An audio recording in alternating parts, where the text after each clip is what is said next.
feet. And great to see you. We're going to be 3 beers deep before we even start rolling on this. Crazy. Hey, it is what it is. All right, so welcome to another episode of the Scratch Track. This is a special episode. This is the sports episode. And I have here with me my sounding board, my stress relief, my venting partner in sports, my good friend Imran. We go way back. Went to East Lake High School together. And that was the only time we were in school together, right? Yeah. Was this those 4 years? And ever since then, we've kind of kept in touch. And I've said this 100 times. I talk to Imran on the phone probably more than I talk to anybody that I've talked to on the phone in my entire life. Because anytime anything sports related happens, anything I think is a little crazy, anything I think is hilarious, or I just call him to go, what the are we doing? Yeah, I know. That is, you're the first guy I call. And you're the first person alphabetically in my phone, I think. Hey. Pretty close to the top. I mean, you're probably like 1 or 2, but yeah you're up there. That's why I It's get close. screwed over, and I always have to go first and everything because my last All right. name. All right, icebreaker activities. Okay, why don't we start with how many? Okay, I have to ask you this too. How many times would you say in your whole life that people up your name? Dude, if I could like count how many times. Could you get rich off of it if you had $1? I could pay the debt off of this country. That's how many times they screw up my name. My goodness. Like, wow. Do you get people that just give up?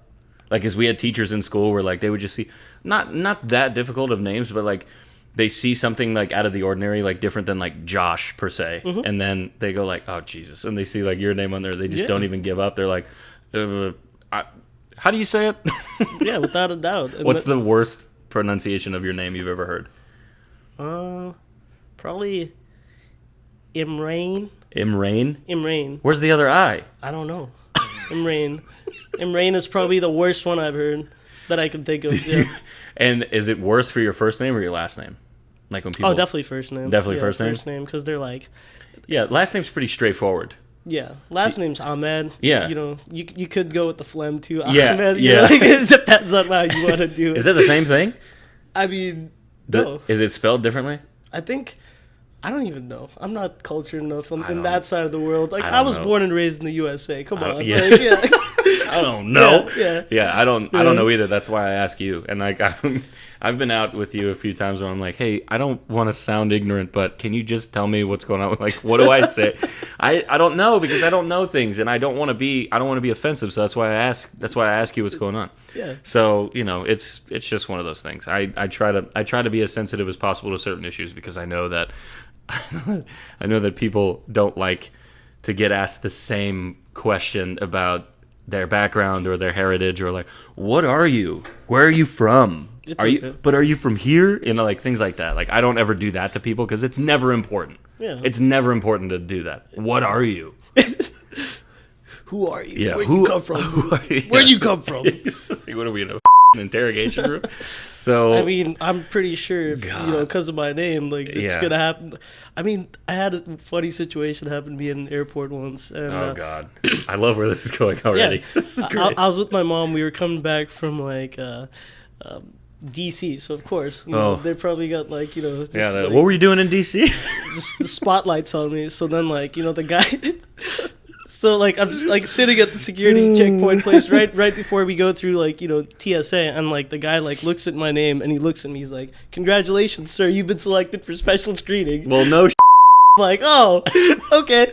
I feel honored. I'm just gonna let you pat me down and touch my junk, and we'll move on. And my mom's like freaking out in the background. I'm like, "Ma, stop!" Yeah. I'm probably gonna go to jail if you say anything else, I know, just for right? no reason. So, Yeah. hey. It is what it is. It's fun. That's so crazy, man. That shit, I see that shit happening all the time, and I'm like, especially at the airport, it's funny. Because, I mean, you've told me stories like that before where I'm like, really? Yeah, it's I haven't been to the airport in quite some time. Have you flown during COVID? Yeah, I flew to Atlanta a couple months ago. Oh, that's right. Yeah. Actually, we're going to talk about that. We're going to talk about that flight, because after you got off that flight, was different. I know. It was very different.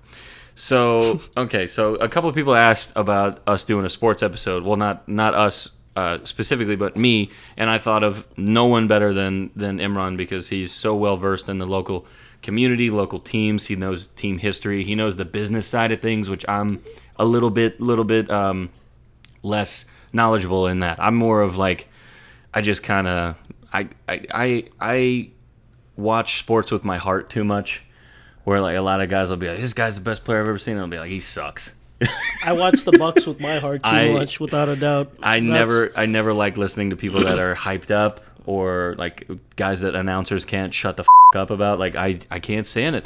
But I mean, there are times where I've been wrong. I've been wrong many times, and we'll get into that as we go on. Hey, which is why we're drinking Highlight tonight. We'll get into that in a second. I've been wrong just as many times, so like I'm right there with you, big boy. Yeah, we can split it up. So. Go ahead and talk about what we were talking about before we heated the mics up about our high school career. Oh, yeah. So remember the good old days, powder puff cheerleading, 2-time champs, back That's to right, back. baby.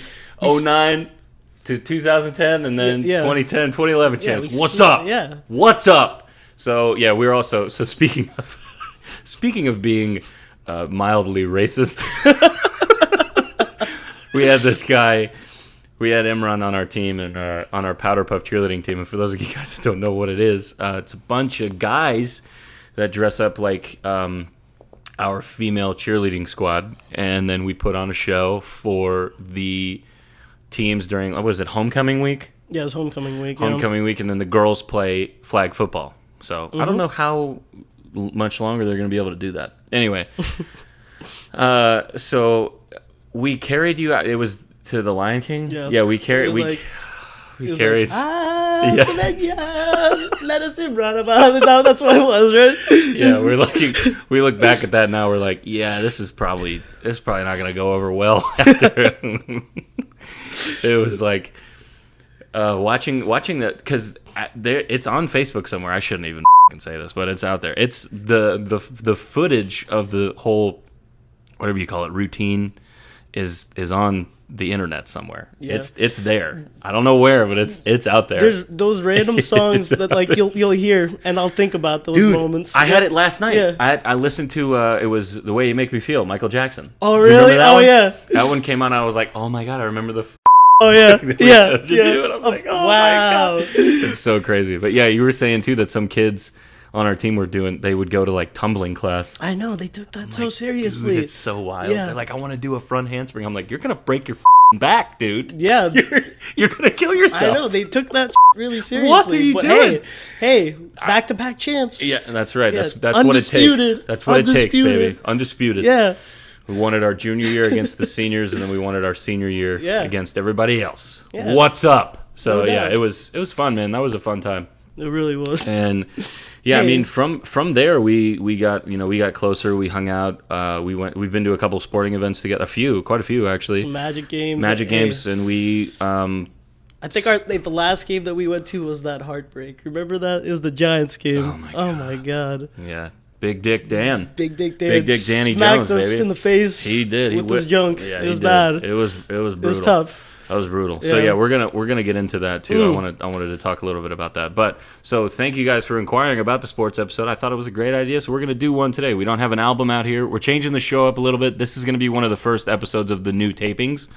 So we're not gonna base it off of the albums anymore. We're just gonna have some people in here. We're gonna have some more friends. We're gonna do a sports episode every once in a while when like important things happen and when funny shit happens in the sports news that I would love to get into. So.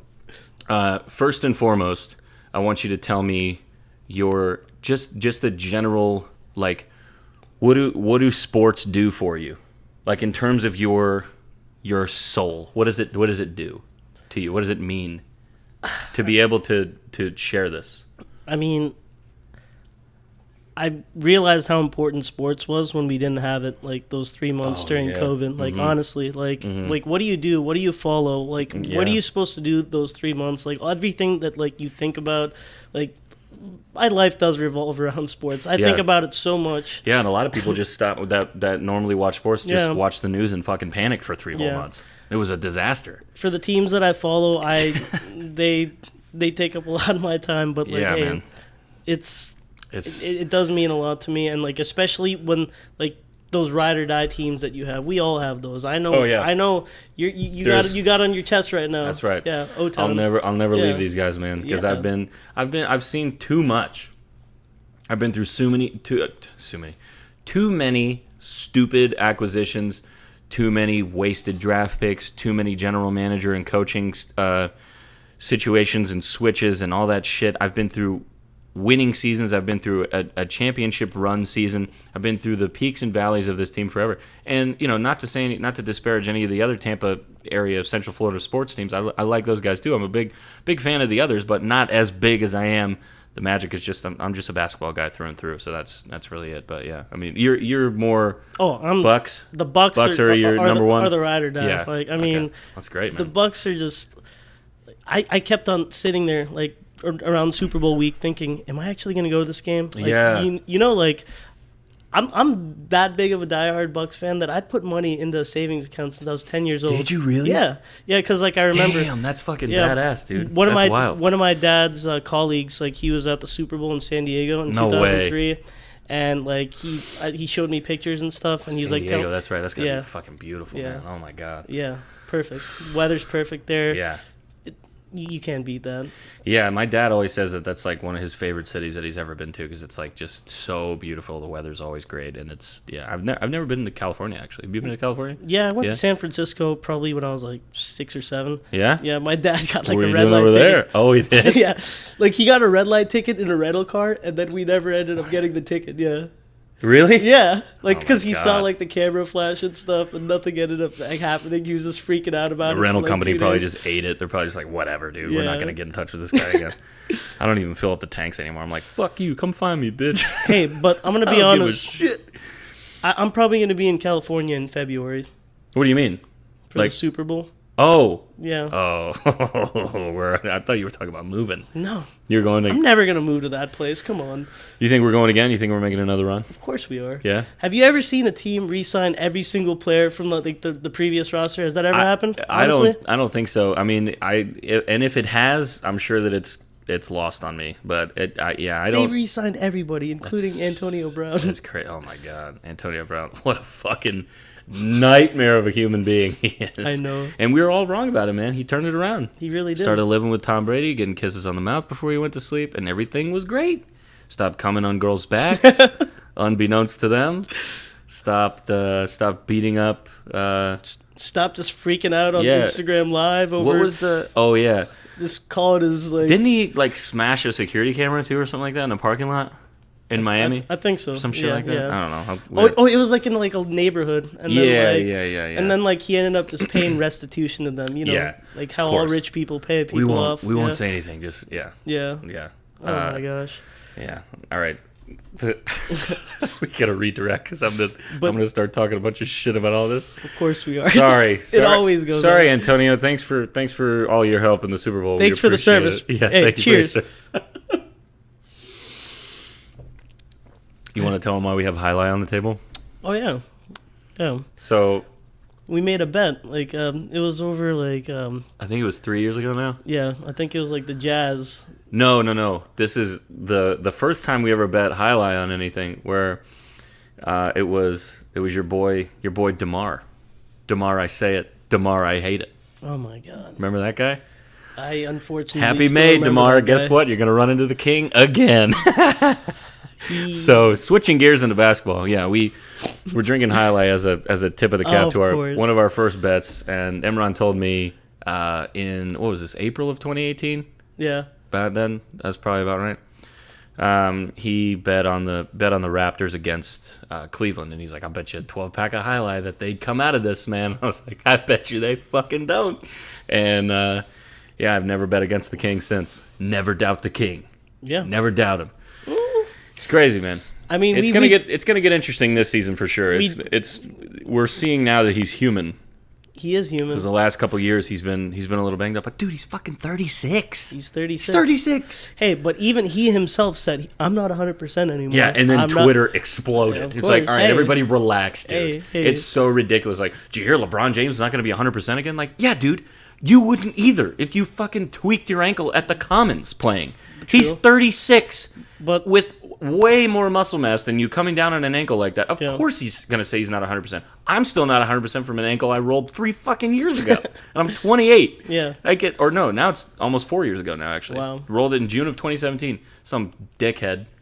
And I was Commons? lighting up, yeah. All right. Commons ball cooking. Like, look, there's going to be some people that watch this and go like, he wasn't really that good at basketball. You're right, I wasn't. But I got a little bit better. You played in high school? I played in high school, but I got a little bit better after I got out because I started putting on mass. I started shooting a lot more. The only thing I was doing in college was I was drinking a lot. I was playing a lot of music, and then I was playing basketball too. There you go. Basketball was such a big part of my life back then. I haven't played in a year, but I could probably still figure it out. But this kid jumped underneath me and gave me a Jalen Rose. Oh. Stepped underneath my foot when I was in the air for a jump shot, which I made, and hit it right in his face. Of course. We were going back and forth. I mean, he was a good competitor. I could probably tell you what he looks like, but I don't know what the fuck his name was. But he jumped underneath me. I rolled it real bad. I mean, I got bruising all the way up mid-calf. I was walking funny forever. I was in the fire academy at the time, and I was like getting out of the truck, and I almost fell out of the truck on a ride along. They're like, "Are you okay?" I couldn't say that I fucked my ankle up, because then they would let me. They would just be like, "You're done." Well, they would, yeah, dude. I had a kid in our class that like he had no like he broke his wrist, or like tore a ligament in his wrist, like during like doing like push-ups or like exercises and stuff like that. It just wore down, and then he had nothing in his wrist. So he had like no, I don't know what the medical term is. I have no fucking idea. But I didn't go to med school. Sorry, Mom. Yeah, he was missing something in his wrist, and he had it wrapped so tight. I remember every day he had it wrapped, and he was like, "Dude, push-ups were agony every fucking day." Like, wow. But he made it through. He was our class president. Yeah, wow, it was crazy. Damn. Yeah, dude, he was legit, and he he graduated, had a bunch of opportunities, and he's like, "I'm just gonna fucking sell insurance. I'm not going to the fire academy, or I'm not going into the fire service." So funny. Yeah. What a noble decision on his part. Hey, cheers. Mm-hmm. Cheers, buddy. What's up, Prez? Yeah, he's a good guy. O'Malley, good guy. I'm gonna have to bleep that out. I don't know if he wants to be involved in this, but that's all right. Well, this might end up being a bleep happy episode. So, yeah. So the Bucks are your number one for sure. Who would you say your number two is locally? I mean, I went to USF for undergrad, so I probably ride with Bulls. The Bulls, for sure. So how cool is that to be able to see those games in an NFL stadium too? I mean, it was cool, except for the fact like the stadium was half empty all the time, that's true. and like. But the experience has got to be cool because I mean, I'll be honest, I've only been to one NFL stadium in my. Is that right? Yeah, I think so. You've just been in radio? I think so. I think I've just. You haven't been anywhere else? I've been to when they built the new stadium at FAU. I was there for that. Okay. They built the new stadium. Schnellenberger comes in. R.I.P. Coach Schnelly. He just passed away. Real good guy. Turned our whole program around. He basically funded a stadium, and we had our inaugural game there. Who we played against Western Kentucky in 2012. You know who was playing at Western Kentucky at that time? Tyler Higbee. Tyler Higbee was there. True. Tyler Higbee was there. Yeah. And they fucking mopped us up. Of course they did. Yeah. The inaugural. Jesus. Okay, we're all right. I got it. The first game of the new stadium, because we'd been playing at like local high schools. Yeah. And then finally they brought in some people that wanted to fund the program because, you know, having a big name coach down there and being that Schnellenberger was tied to the Miami community and he was like their savior down there. I mean, like he's like, dude, he can't walk around Coral Gables without getting mauled. That guy's like one of the most famous people down there. Him and like Jimmy Johnson. Right. And so he funded this whole thing and he put this team on his back and just was like, listen, I believe in this school. I believe in this area and this program. He was getting in on the ground floor and we pulled the works out for this. My dad came with my stepmom at the time and we were going there. We were going to the stadium. We were hanging out and they were like, welcome Owl's parent. It was parents weekend. They were blowing this shit up. It was like everybody was there with on average they were bringing 1 to 1.5 people there additionally outside of themselves because it was like free tickets for the parents.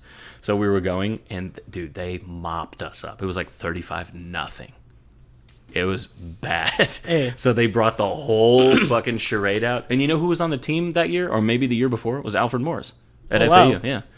Throwback. He won me a fantasy football championship one year. He was a killer. Absolute killer. Yeah, he was good. First 2-3 years they ran him. Like, oh my god, with the formerly the GOAT Washington RG3. Redskins. Excuse me. Yeah, Yeah. The Washington football team now. Shout out Drew Curls. What's up, dog? Yeah. I know a guy that works for the team.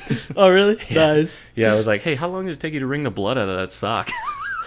He was like, it's not fucking funny, man. No, I love you, Drew. It was pretty bad. I didn't say that to him. Somebody else did. But Okay. he was working for the team when that happened. So it was when Alex Smith shattered his leg. Oh my god. Yeah, dude.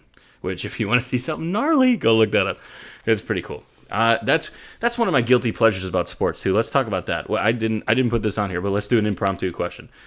What is the craziest injury that you've seen in sports? Whether it be like something you YouTubed or saw live, or something that, because there was one recently with Orlando that just happened that was pretty fucking bad. Oh yeah, that dude messed up his ankle. Real bad. Blood popped out of the back. Yeah.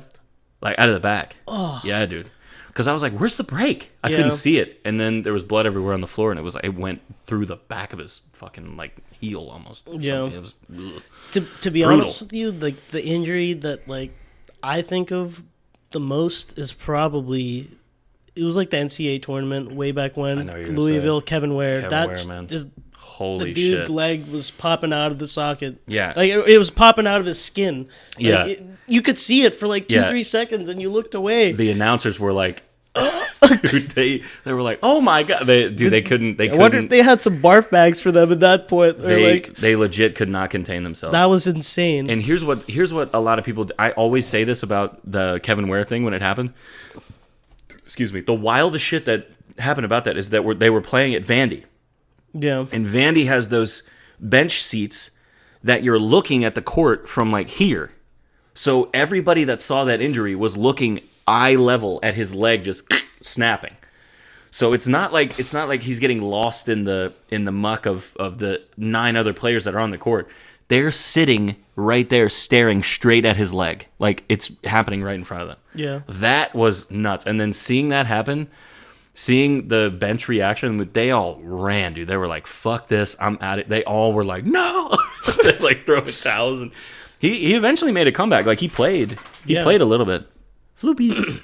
That's my dog shaking it off. Good all for. right, she's good. I mean, I'm glad he actually had a chance to play after that. Yeah, man, it's crazy. Like those guys that shattered their leg. I mean, Sean Livingston was one of the guys that wrecked his shit, and then he came back. He's a 3-time NBA champion. Another bad injury was Paul George a few years ago. I saw that. Paul George, yeah. I saw that one at. I think I've told you this. I was in Boca when that happened. It was first of all a fucking USA exhibition game. Mm-hmm. For no reason should he be defending that shot, or what was it? Was it Harden coming after the shot? Yeah, it was Harden. Bitch. And then he just came down like right in front of the basket. And, yeah, they changed the whole padding after Yeah. that. It's the base of the basket. He hit his leg in such a way. But I watched that. That game was on. Shout out Brickyard. We were out there with my friends one night, and I was watching that game, and I turned up to look right when it happened.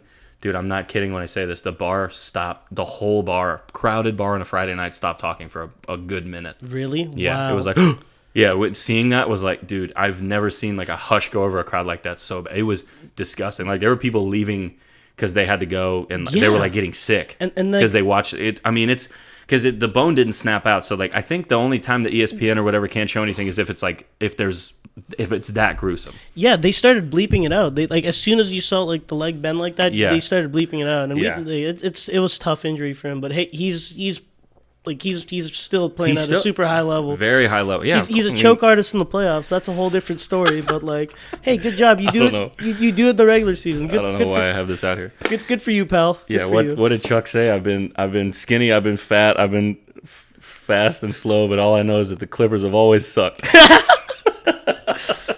I mean, he's such a savage, dude. Speaking hard truths. It is what the Clippers. They have like, hey, I know you drafted Kawhi pretty high in the fantasy draft. I've always loved him. Kawhi's one of my favorite players too in the league. That dude, he just lets his fucking playing do the talking. Yeah, he's tough. Well, he's one of the toughest guys in the league too. Because I mean, I don't know if he watched his dad get shot, but his dad was murdered in Compton. Yeah, and then he's just a quiet guy. But he's an assassin. All the guys in the league too that say he talks so much shit. Like sure funny shit, like if you know the board man get paid thing, every time he gets a board man get paid, and then like I got the shirt. I have the shirt. I have the board man gets paid shirt. He's really funny with that. He's awesome. Like and like, oh my god. I mean, he got in LeBron's head too. Remember? There's that one clip that went around like when like it was in the finals and like Kawhi's coming back from the bench and he's like, "Oh shit!" He's like, "Oh man, this boy's about to come in and cook me." Yeah, you can see. Is that because LeBron's at the free throw line, right? Yeah, and he's like, "Oh fuck!" You see him at the free throw line. Yeah, that was the 2013 finals. Is that right? Yeah. Was that the year that the Heat won that? Or we're gonna talk about that. Yeah, we're gonna talk about that because I have that as a question here. Okay, so we're gonna go through some questions and we're drinking. We're having a little fun. I hope you guys are having fun too. Thank you for joining us again. We appreciate you being here. And this is a sports-based episode, so we're not going to do any music today. We might throw some stuff in there, little stories here and there, or whatever. But we're doing a sports thing because it's interesting to see the the other side of everything, and it's also something that I'm very passionate about. I know a lot of you guys are big sports fans as well. So, first question: what is your favorite or most memorable live sporting event that you've seen? Like something that undoubtedly will stick with you until. I mean, that's something you'll tell your grandparents or your grandkids about. Sporting event that a live sporting event. Do you need another beer, by the way? Sure, I'll go. Right, let's get it. We're drinking a lot. We're drinking crazy tonight. It's a work night for me. I got to be responsible. You know, it's okay. It's okay. I'll be good. Favorite live sporting event? To be honest with you, like, because you've been to so many. Yeah, there's a lot to choose from. Split it by. I mean, since you're a big Bucks guy, split it by that. What was your favorite live Bucks game that you saw? I know it wasn't the game that we went to together. Oh god, dude, that was so fucking funny, man. We were walking down the ramp at the end of the game. Like, are we fucking serious? That was devastating. Like, I started to research the wind swirl after that. I'm like, there's got to be something wrong with this. Like, there has to be something wrong with this shit. For those of you that don't remember, it was was it 2019 or 2020? Yeah. 2019? It was like September. No, it was last year. It was not this year. Yeah, September of 2019. 19, yeah, it was 19. September of 2019. I think it was September. Yeah, when we played the Giants. And Big Dick Danny Jones from Duke, the Duke boy, Danny Dimes. He was just, I mean, sticking it in us, and it was brutal. I mean, we're watching this guy just run free for like 15 yards untouched. I know. Jameis at the end, we get a chance to. That was such a bullshit day for me. I know, dude. Because freaking Saquon got hurt. So many highs. Oh yeah, that's right. Yeah, so many highs and so many lows that happened in the matter of like a minute. I mean, I remember the Giants scored to go ahead. By two, what was it? Was it by 2 or by 1 or what was it? It was by 2 because like, by 2. Yeah. So they scored to go ahead by 2. We're like, fuck, we're not doing this. Jameis, we get the ball back, decent return. Jameis bombs it to Evans. Mike Evans, he grabs for like it. 65 yards, and we grab it, and we're like, dude, this is a chip shot. Field goal range. We got this. This is easy. Yeah. We're all going nuts. We're like, yeah, fuck yeah. Like everybody's going crazy. The Giants fans in front of us, as soon as Mike Evans catches the ball and the ref signals the catch, the Giants fans in front of us are like, we're fucking out of here. We're leaving. You're done. We're done. So who was the kicker at the time? Was it Matt Gay? Was it Matt Gay? It was Matt Gay. No way. It was Matt Gay. And didn't we get a 5-yard penalty too on that play? I think it was like a delay of game or something. Yeah, and then Bruce was like, "Oh yeah, he was better from 5 yards further out." Yeah. Shut up, dummy. You just got a bad penalty. Yeah, and he freaking he blew it. And the thing is, as the clock was expiring, when he kicked that, I didn't even look. You told me. You told me what happened. He's like, he pulled it. Yeah, I said he pulled it. Or pushed it. What was it? Did he miss right? He missed right. Yeah, you said he pushed it. I didn't even look. I was so scared to look. I saw it from an angle where it was very hard to tell. Yeah. But I could just see the trajectory of the ball. I'm like, he pushed it. I said it just real quiet under my breath. I'm like, oh, he pushed it. And then you're like, you got to be fucking kidding me. And then you open your eyes and everybody's like, what the fuck? Yeah. Everybody's going nuts. And this is when, this is right around the time when like Jameis was like, listen, I'm a good quarterback in this league. I'm going to prove myself. Like, we're a good offense. We have a good defense. Like, let's go out there and win. And then we do something like that. That's probably my least favorite Bucks game I've been to. But also in some ways too, because it was so fucking exciting for the highs of that. It was also one of my favorites because it was such an exciting game. Like I hadn't been to a game like that with the Bucks in so long because normally when I was a kid and I was going to Bucks games, they were whooping everybody's ass. I know. And then come high school and college, post Jeff Garcia days, Josh Freeman and then the Bruce Gradkowskis and all the McCown brothers. and then all that shit. And what was the other guy? Mike Glennon. And all that. Yeah. Ugh. All that shit. And I was watching all that. I mean, we were just getting ripped.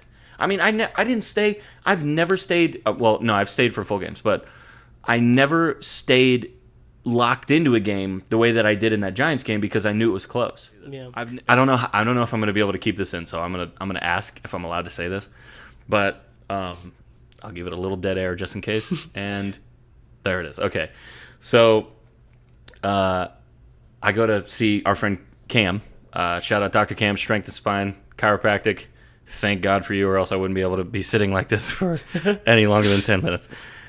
So I go in there to get adjusted, and he goes, "Did you see who's out there just now?" Like because he works with like another trainer, and she works with athletes as does Cam, and there's a batting cage there with a bunch of like different workout machines and things like that, where people just go for sports rehab and like tune-ups and things like that when they're in the off season. I was like, "No, who was over there?" He goes, "Jose Bautista and Melky Cabrera. I'm taking batting practice in there." I was like, "What?" I was like, "I didn't even fucking know that was there." So, whoa, yeah, he's in there just ripping the ball. I'm hearing it in the cages, and I'm like, "Jesus Christ, who's hitting in here?" He goes, "That's Jose Bautista." Wow. So he's hitting in the batting cage, but that's so nuts. I went to him this past week, and he's there again with Melky. Which, by the way, Joey Bats has not lost 1 ounce of muscle tone. Like, really? He's jacked. He's fucking huge. He bumped shoulders with me, and he goes, "How you doing, man?" I was like, "Hey, how you doing? What's up?" And that was it. And then I go back in the office, and Cam sits down. He goes, "Did you see the video of him getting punched in the face?" I was like, "Yeah, of course." I was like, "Dude, I've seen it 100 times." I was like, "Of course I've seen that shit." Of course. I mean, that's the first thing I think of. I know, that's what. Getting clocked. And I told Cam, I was like, "Listen, I wasn't gonna say anything, but that's pretty fucking funny that both you and I were on the same wavelength with that. Wow. It's so goddamn funny." So yeah, he said that. So all right, seen his glasses like fall off his face and like Odor, Roughneck. He's on the Yankees now. Yeah, I know. I heard about that. Yeah, my favorite live sporting event that I've been to. Less about the game, but as you know. We just not really recently, but we're a little over the 1-year anniversary when Kobe passed away. Yeah. When he died in the helicopter accident. I was on my way to a Magic game when that went on. Oh yeah. And I got to tell you, man, I don't think anything will ever be as special as being in the arena during a time like that where it was so important to honor such an amazing athlete. I mean, say what you will about his past. I understand it's a little shady for some people. I get it. I understand that. So was Michael Jackson's, but Thriller still fucking slaps, okay? Kobe was one of the best basketball players that we've ever seen. And we didn't really see the entirety of his career because we were very young when he was drafted, but the fact that it was like he was our MJ. He was our MJ. That's fact. And he finally got out of the league. He finally stopped obsessing over being the best. He finally stopped living in MJ's shadow. He finally stopped competing against LeBron. He finally was done overworking himself. Yeah. And a year and a half, 2 years. How long was it? 3 years. It was like 3 years. 3 years later. All of a sudden, he's tragically taken, and his daughter too, Gigi. Man, like it was so intense. That's the worst part about all of it. Just the fact that she was with him too, like, and all those other people too, man. I mean, it's and Kobe. It's crazy. Kobe had a lot of high hopes for her. Like she was gonna do big things. She was probably gonna change the WNBA, and he was too. Yeah, he was an ambassador for that, man, because he really loved what they were doing in terms of competition wise, and he was building a league for her. I wouldn't have been if he wasn't tragically taken from us. I would not have been surprised if he decided to own a team in the WNBA. Would not be surprised at all. He had the money for it. He had the dough for it. Sure. And you know what, man? It was really special to see two teams that used to get their fucking ass kicked by this man just go. You're real. You're literally. The greatest that we've seen. Yeah, stole the finals from us. Well, I don't know about stealing, but he grabbed it. He grabbed it from us because we're just like both sitting there, and he just. Yeah, no, he didn't. We didn't do anything about it. That was tough, but like, and the Clippers are just like the ugly stepchild of that city. So, like, I mean, it is. That's why like Yeah, some they're- Microsoft guy had to come in and try and like Dude, do he's a something wild. about He's it. a wild man on the He sidelines. is. I like dude. him. I love watching. I like Steve. his like fiery attitude and stuff. He makes me feel better about Yeah. like when I'm going to a wedding. I'm like, man, if I dance, I'm gonna look stupid. I watch him and I'm like, I'll be all right. he's ridiculous. Shout out Steve. Shout out Steve Ballmer. What's up, dog? What's your favorite moment as a fan? Do you think like not in person, just something that you watched on TV? Because mine, we talked about this recently. One of my highest moments, even though the rest of the series didn't end up going how we planned. Was that Jasmine? Oh, sorry. I don't know. I thought I heard the door unlock. It was when the Rays, when Brett Phillips hit the game-winning base hit, and Randy Rosarena did the tap on the plate. Dude. That to me, I was so excited when that happened because I was like, God, we're in a situation where like the story is written for the Rays at the bottom of an inning with 2 outs. Like we're fucked. It's not gonna happen. And every single fucking thing leading up to him tapping on the plate was so close to us getting like, oh. And it all ended up being the exact situation that it needed to be for us to win, which is why we didn't belong in that series. But it was exciting to see because it was like, holy shit, it's a local kid, great guy.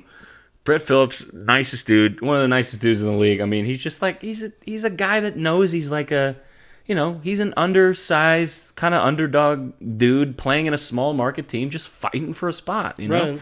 And Randy Rosarena having one of the greatest postseasons we've ever seen since fucking Barry Bonds, Something like that. I And, mean, like off the Jesus charts, yeah. Christ, man, and God, I hope he didn't juice. I hope to God he didn't I don't juice. think so. Nah, apparently during COVID he was doing a lot of push-ups, just working. Push-ups out. and chicken and rice, dude. Yeah. Isn't that insane? Arroz con pollo. Yeah. They saw him come out of quarantine. They were like, holy fuck, dude. Yeah. What have you been eating? Yeah. He's like, I don't know how to cook. I just been making chicken and rice. Yeah. And doing 200 push-ups a day. Yeah. 200 push-ups a day and chicken and rice. That's all he did. And he's He's a fucking freak. ripped. I hope we can find a way my to keep God. that man, but man, It's not going to happen. tall task. But It's no, not going to happen. I But, yeah. I agree. Like in terms of every single moment I've had as like a Tampa Bay, Orlando all fan, Mm-hmm. that moment like was probably the moment like It was so exciting. the most excited I've ever been as a fan because like the craziness of the moment because I did like all the stuff that led up to it. Oh, yeah. I remember watching it with a couple of my buddies. It And was I a was like, fucking disaster and for I was so like, long. I was like, this could still happen. This Yeah. could still happen. This Yeah. could still happen. Everyone's like, all right, calm down. Yeah. And then the craziness ensued, and my friend has 2 like dogs like just like chilling upstairs. We went so fucking buck. Those Yeah. dogs were like they wouldn't shut up the rest of the night. And I was like, dude, I'm sorry. He's like, I don't care, bro. Yeah, that I was one of was- the craziest endings to a game ever. Like, no, I was at Nolan's when that happened, and I was listening to some live music, kind of popping back and forth across the street and everything. And I remember watching that happen. I watched the ball go through, and then I'm like, and then I watched the missed throw. I'm like, And then the flip. and then the flip, and then the trip, and then Yeah. the ball passing the catcher. I'm like, holy fuck! I was like, 5 different things my had to happen goodness. for us. Yeah, I'll tell you though, one of the best moments also is a Rays moment when Evan Longoria hit the walk-off in 162. Oh, 163? 163 or whatever, yeah. Oh, my God. The tiebreaker game to go. Yeah, the same day the Red Sox just blew it completely. Blew Like, it. Yeah. Yeah, everything. That's the other thing, too, man. The Rays are a super lucky team, man. We're scrappy, man. We're in there. Dude, I remember that day. I don't remember that day because I was really messed up that day. But, like, it was... Uh-oh, sorry, Mom. No, but it was like... God, my roommate was a Red Sox fan, too. So he was... Like, we're both on opposing ends of the aisle there. And, like, Yeah. it was... God, I couldn't forget that moment. It's crazy. Like, yeah. What do you think so you said your most heartbreaking moment was... The UCF-USF game UCF. because that changed everything. You want to know mine? And it's not even close. I think I know And what it has is. nothing to do with any of my teams. I think I know exactly Because what I it have is. such a deep-rooted hatred for this I team. know exactly I don't what it give a is. shit if you're watching this and you're a Heat fan. You understand. I you know what already, it is. You know what you're getting into. We're like, 45 minutes in or whatever. You already know that I'm going to bring this up, okay? Ray Allen. The Ray Allen 3. I knew it. Dude, I collapsed. I knew it. I collapsed. Because I was watching this young kid, 20-year-old kid named Kawhi Leonard, take it to this team and just say, fuck you, get out of the fucking way, I got this shit. And he blew it. He missed the free throws. And they were, I remember like texting my dad about this. I'm like, dude, I cannot tell you how many fucking times I've watched the replay of this game and thinking in my head, how the fuck did they blow this? They're up 5. He missed a free throw. They're up 5 at the end of the game, and they do this. Missed free throws, and then like just they were blessed with Chris Bosh's greatest rebound of his life. So correct me if I'm wrong. The 3 was to tie it to take it into overtime. Yes. Mm-hmm. So the 3 took them into overtime. This was game 6 too. It wasn't game 7. And I told my girlfriend at the time, my ex-girlfriend, who was also a Magic fan, but she's also fucking whatever. We're gonna have to bleep that out too. She just had a baby. Congrats. Not my fucking problem. You know what I'm saying? So she. God, I'm gonna get in so much trouble for that. Oh boy, Jasmine's gonna be like, "Are we sure? Are we sure we want to put that in there?" So we were watching it together, and I told her, I was like, "Listen, if they don't win this game, Game 7, the Heat are gonna win. Duh. They gotta win. They gotta win Game 6. They gotta win Game 6 in Miami." I remember watching the whole scene. I remember this. I was so hungry because I was drinking obviously during the game. I was so hungry. We drove to like the McDonald's down the street at halftime because I was like, this is it. It's over. Yeah. I was like, they fucking blew it. They're up. They're down 3-2 at home. They're about to blow this game. They're a mentally weak team. They're soft. They can't play any defense. They have no weapons against Popovich's offensive scoring or offensive schemes and Kawhi's scoring and their veteran leadership. They don't have it yet. So I'm already like riding high. I'm like they're done because I think they were losing at halftime by, I want to say, double digits. I think they were down quite a bit going into halftime in that game. I could be wrong. So somebody might have to fact check me on that. But I remember them. We're stat boy. We need a stat boy. I know, right? I remember them being. Hey Dixie, give me some stats. I remember them being down and me just feeling comfortable enough to be like, I don't need to watch it anymore. And I come back and they're kind of chipping away. They're chipping away. But then the Spurs swing. They make a swing and they have a momentum shift at the end of the game in the fourth quarter. And it's like, this is it, man. And you can see the panic in Miami Heat's fans. And the only saving grace that happened in this game, do you remember the best part about this game? Is that in typical Miami Heat fashion, these fucking idiots all left before the game was over. The door. I need to get in. Then when they hear the roar of the crowd, they go, I want to get back in. No, fuck you, dude. You left the fucking team that you bought a playoff ticket for. You deserve to be in the parking lot, you dumb piece of shit. Oh, we're going to beat traffic. It's Game 6 in the finals. Get the fuck out of here, you dipshit. No, you can't come back in. And I remember they were roping off the courtside seats because they had the fucking champagne on ice, dude. They were ready. They were ready to go. Yeah, and then the Heat got blessed. And then the Heat and then the year after that though, we got smacked. They got it back. Yeah, they got it back. That was the LeBron cramp year. Yeah. They turned the AC down. The AC up. Wasn't that oh, by the way, shout out Clearwater High School. You guys did the same fucking thing. That's what, dude, they did that shit for sure. Are you serious? Swear to God. Wow. When I started to hear about that in the thing and like during the game, I'm like, oh yeah. I was like, yeah, that's a normal thing. Dude, Clearwater used to pump their shit up so fucking high. So when we'd come in there, we would just be dead. But they practiced in that.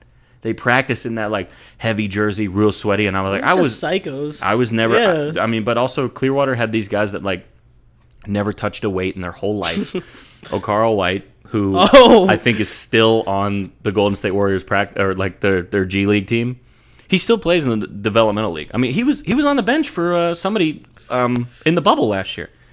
I don't think he played, but he was on the bench for sure. Probably he's on a roster. He's on an NBA roster. The most coveted Pinellas County prospect since Maurice Spates. Shout out Gibbs High School. What's up? Yeah. Was he Gibbs? He was Gibbs, right? I think so. Was he Gibbs High School? Yeah. Mo Spates, man. God, speaking of Mo Spates, let's talk about the Magic for a second. All right, no. Oh Lord. He was our like top scorer one year. I know, right? Like, and I was like, dude, how the fuck is this even possible? He was a corner marksman. All right. For me, I wrote this down because I just think it's interesting to see what's the sport that you've been to the most stadiums of? Probably football. Football. Yeah, football. What have you been to, and what do you want to go to? Oh, there's so many NFL stadiums I need to go to. Like first and foremost, like I need to go to Lambeau. Oh, I know. I was gonna say that's the first one. Lambeau's the first place I want to go to. I know some people out there. They might be able to hook you up. Hey. Yeah, maybe. Yeah, and like a bunch of college stadiums too. Like like I mean, I went USC. to USC would be cool. Like the Coliseum. Like oh my God, yeah. I don't want to go to any of these crappy stadiums like Michigan, Ohio State. Like too cold. Nah, like I like believe it or not, I would actually be down. You know, if they'll accept me. Like Bryant Denny Stadium, Alabama. Like I would be down. Yeah, I would be down in the right circumstance. Yeah, that'd be fun. Yeah, I mean, I think they're playing USF not this year but next year. So oh yeah, what is it? One of the first week games, something like that. Yeah, Alabama plays like fucking ITT Tech. You know what's the spread on that? 81.5. So if you had to pick, what's the most like. What stadium stands out to you as like your favorite of all time that I've been in? Yeah, I mean, probably the stadium I've spent the most time in. Is it Ray J? It's not the best stadium to me, but like, but it means the most. It means the most to me. I get that. Like, and what's the like? I need to go to nice stadiums. There's no nice stadiums in the state. I've only been to 3 NFL. It's just like, well, Miami's is nice too, but what Miami does is they trick you into doing other things to be there for a sporting event. I remember when they were building the new Marlins Stadium. It was like, hey, by the way, we have 3 bars, a nightclub, a fucking bowling alley. Dude, we're just watch the fucking game. Yeah. Just watch the game. If you guys were good, or if you knew, like, they just pander to the fans that they know that are not gonna fucking give a shit about this at all. Yeah. At all. I mean, I can't even. This is just going to turn into a bunch of Miami hate. Of course it is. Dude, I've talked on almost every single podcast we've had, every episode, I've talked so much shit about that city because I fucking hate when I have to go down there. I've been down there a few times with friends, and it's okay to a point, but like the worst human beings are there. Like it's probably my least favorite city I've ever been to. And I've talked to people that are from there that are like, yeah, it's fucking horrible. I never go in there. Okay, so what do you think the most untouchable record is? Individual, for the sake of time. I mean, I don't see anybody else touching Russ's stuff. Like, yeah, it's tough, man. And then like if I'm venturing into other sports, then like. So, I have to ask you this because this is actually an interesting story that I heard on another podcast that I think is funny.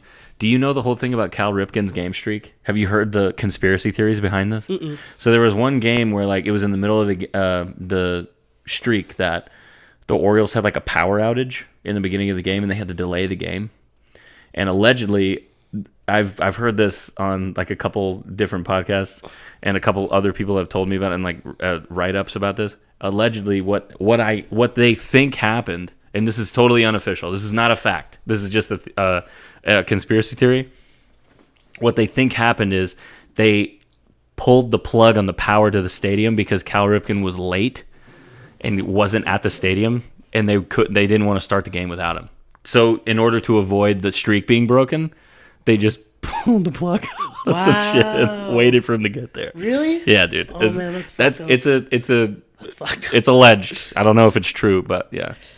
If I'm thinking honestly of like the most untouchable record, like, you know, I'm always delving into football. You know that. Oh, of course. It probably like. I think Eli has this. It's like probably the most consecutive starts for a quarterback. Oh, really? I think he beat out Brett Favre. I'll look it up. Wow. The most starts for a quarterback. That's interesting. Yeah. I'm going to look it up too. That's pretty crazy. Dude, what do you think about the home run record?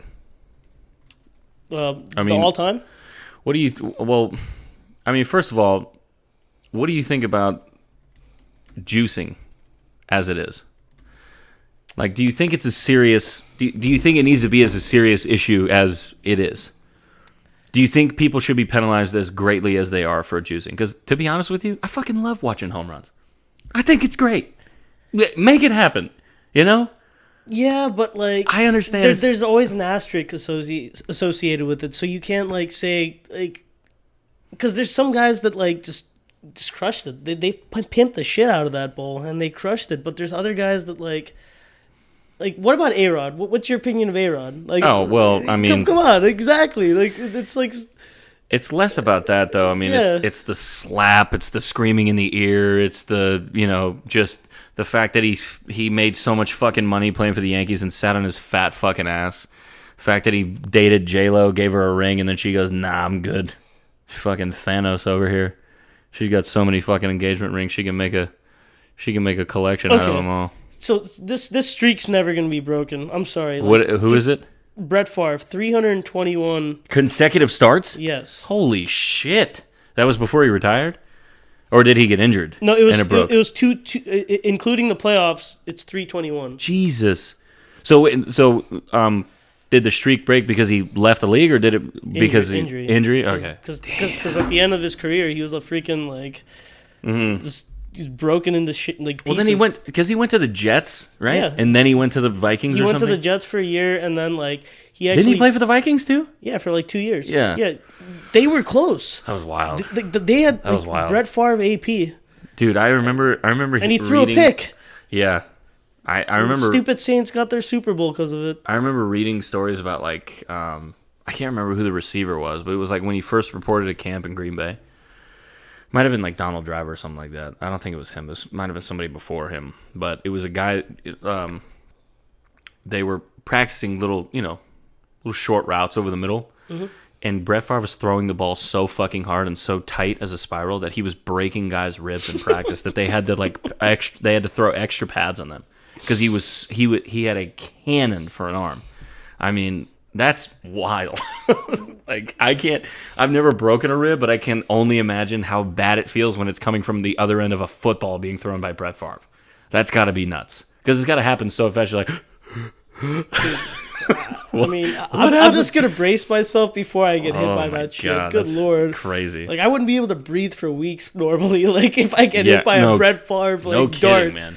And that dude could spin it. Yeah, he could. Yeah, like, and like even when he was old, he wasn't like throwing Peyton Manning ducks either. Like, no, like Tom throws ducks at his age too. Tom definitely throws ducks. Like, yeah. Well, he's never been a long ball guy. Yeah. So, but yeah.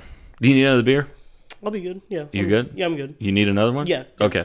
All right. We're gonna take a short break. I'm gonna make sure everything's rolling. We're gonna be right back in just a second. I'm gonna refill his and clean up some of this trash, and we'll be back in just a sec.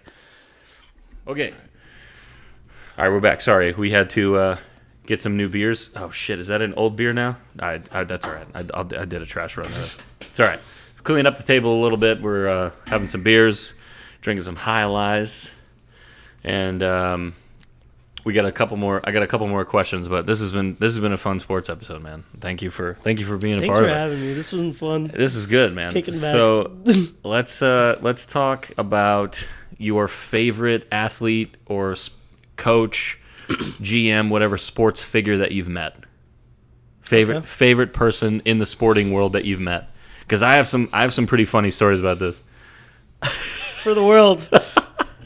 For the Bucks. The bucket hat. The bucket hat. Hell yeah. Did I ever tell you about the time I met John Gruden? Mm-mm. I haven't told you this? Wow. I met John Gruden too. Oh, really? Okay. Yeah, at the AMC 24 Veterans Movie Theater. Shout out AMC. What's up? Yeah. Yeah. I met John Gruden at Tampa International. Did you really? Yeah. He seems to hang out there quite a bit. Yeah, so I was with my brother. We were picking up my aunt from the airport. It was early in the morning. So Did she get randomly selected as well? Probably not. God, I hope not. Probably not. I would hope not either, because she's like short and like I don't think she bears any threats to anybody in any possible way.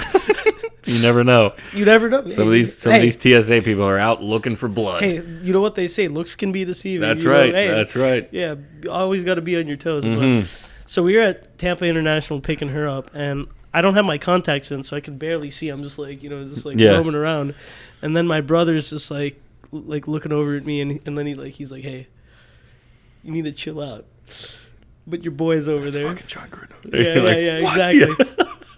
And I was just like, I was freaked out at the moment. I was like, Okay, all right, don't say anything. And then I just kept on staring at him, and like I'm like kind of like squinting, like Jameis Winston squinting, like what he did, you know, God, pre LASIK. Thank God we don't have to deal with that. Thanks shit. for getting LASIK after you left the Bucks, you piece of shit. Yeah, right. Yeah, shout out Jameis, bum. Go fuck God, yourself. you stink. Anyways, God, so fucking asshole. have fun sucking on the Saints. I never liked him. Yeah. Just for the record, I never rooted for that guy. I hope one day there's a 30 for 30 about how bad he was and how much of a fucking nightmare he was off the field, because that guy has some problems. That He needs to did get do a worked 30 out. for 30 in real life. So it doesn't. I was sitting right in this very spot when I watched him throw his last pass for the Buccaneers, which was a pick six. Of course. Fitting. Hey. Yeah. Hey, then again, Tom Brady's last throw with the Patriots was a pick six too, and look how that turned out. Hey. Hey. All right, let's go back and talk about John Gruden before I get sad. No. Hey, it led to a Super Bowl for us. That's true. That's true. No, but like, so, like, you know, I'm staring at him, and like, what part of the mall is this in? This is at the airport. So like, okay. Yeah, okay. we're at the airport, so we're just sitting there like. He's obviously waiting for somebody. He's talking to some lady over there. I'm just staring at him. Kind of squinting. And then, like, you know, eventually he looks over at me. Yeah. And then he, like, comes over to me, and then he starts talking. And I'm like... He started talking to you, like, unprompted? Well, like, he came over to me, and then I kind of walked over to him. And Yeah, then, he's like, hey, do you kick? We need a guy. I will for you. You gave me... Was he coaching the Bucks at the time? No, he was still working for ESPN, though. Okay. So, like... So, like, I start talking. I'm like, "Hey, coach, how's it going?" No fucking way. And I can I be honest? I don't even remember exactly what I said there, but I do remember how like the conversation ended though. Like I was like talking about. I'm like, "Hey, coach, you need to come back to Tampa. We're missing you over here." Like he's like, "Nah, you guys are all right." Yeah. And then like, who was coaching at the time? Was it Cutter? Yeah. And obviously, I wasn't too fond of him. Boy, so yeah, that's a whole different conversation. But then, it is. But then, like, yeah, he's like, Jesus. and then, like, John Gruden, being the typical John Gruden he is, like, you know, started asking me. He's like, "So, he's like, you watch my show at all?" He's like, "You know who I'm about to get on the show? The old gunslinger, Brett Favre." Brett Favre. Yeah. So, wait, what show? it was like the QB camp. Oh, the Gruden's QB camp. Yeah. Dude, I will say that was probably one of my favorite segments on ESPN, when he would draw up a play and then wipe it clean and go, "Okay, draw exactly what I just drew," and then people would just be like, like they would just do it. I'm like, what? Yeah, dude, quarterbacks. I think, and back me up on this because I think we've talked about this before. But if not, if you disagree, and I want to hear your debate on this. But I think, in my personal opinion, I think the hardest position in all of sports is a quarterback in the NFL. I mean, I think it's the most difficult position in any sport at all. You're literally like a goalie in hockey is pretty tough too. But like, yeah, you got to be. You got to know everything. You're in charge of 10 people. You're an extension of the coach. You're in charge of 10 people, and you have to know what the other 11 guys on the other side of the ball are doing at all times. And you're telling them what to do. Yeah, it's on your command. I think that's that's to me, in my opinion. I mean, look, it's open for discussion. I never played football, so maybe that's why I think it's so difficult. But I've always had mad respect for like quarterbacks that can excel at a high level in the NFL. I've always been huge fans of people that are consistently good. It's hard for me to think of anything that's harder to like actually play. Like from like a cerebral standpoint, you have to know so much. Oh my god!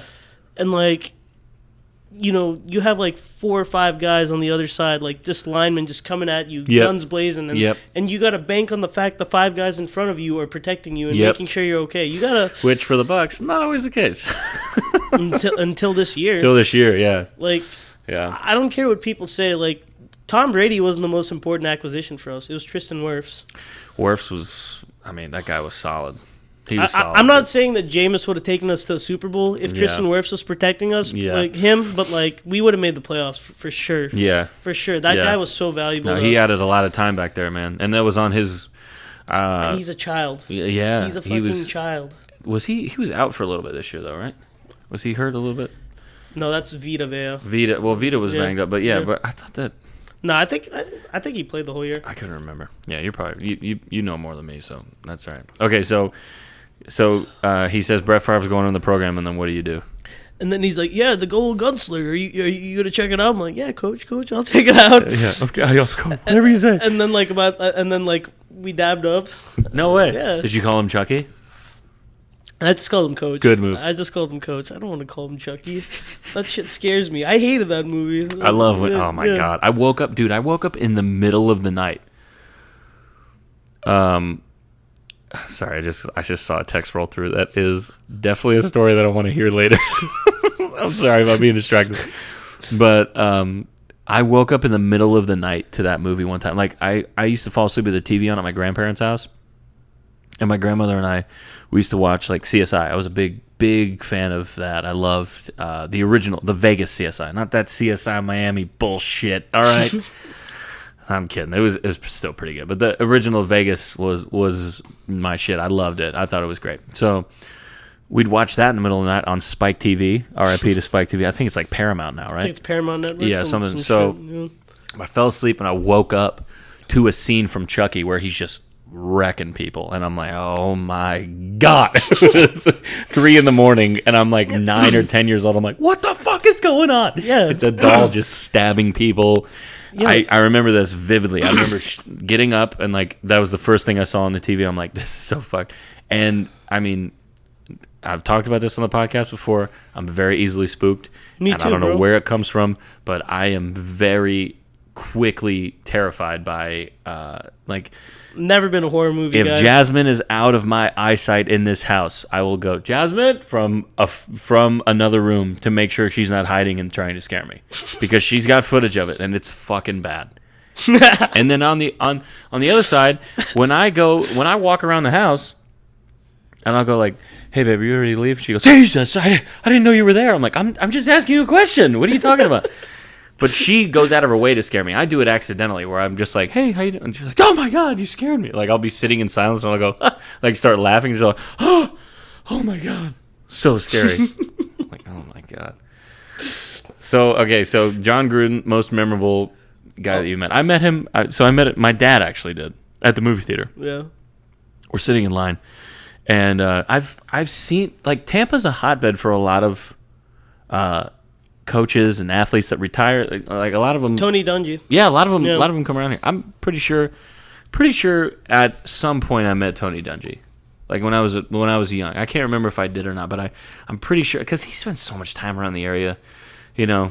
And I feel like I did. I can't remember if I did or not, but anyway, my dad met him at the movie theater. He was like, "What's up, Coach? How you doing?" He shook his hand or whatever. He's a super cool guy, just super chill, going to see some movie with his wife, whatever. And it was really cool. I met not really met. I just shook his hand. My dad would always do this. My dad would be like, "Oh, I'm gonna go up and say hi to him." I'm like, "I don't think they want you to do that." My dad was. We were at a Harlem Globetrotters game with Jared and my dad. And shout out, shout out. What's up, Jared? Yeah, we were at a Harlem Globetrotters game at the Amalie Arena, and Mariano Rivera was there. And so we saw Mariano Rivera. Yeah. Wow. Yeah. All right. Yeah, man, it was pretty crazy. Did you say anything to him? He's a lot bigger than you think.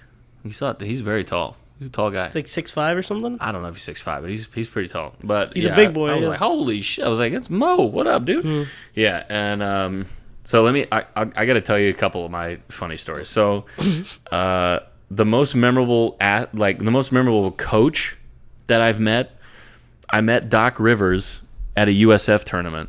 In high school over summer. I think I've told you this story. I think you might have, yeah. Because Sylv and I had a conversation about this recently. Not recently, but shout out Sylv. What up, Sylv? How you doing, Doc? I sent him a text and I said I met Doc Rivers at the game right before the game that I played when I broke my hand. And then he sends me back, Doc Rivers broke your hand. I was like, no. I met Doc Rivers. So Doc was leaning. This was when this was June, probably late June of 2010, I want to say. So this is maybe 2009, maybe 08, 09. Coming off a recent NBA championship from Doc Rivers, which is wild to me. Like in that time in my head, I'm like, I don't consider how monumental this is to meet an NBA championship coach. You know, like a champion. I met a guy who led the fucking underdog Celtics to an NBA championship, right? Mm-hmm.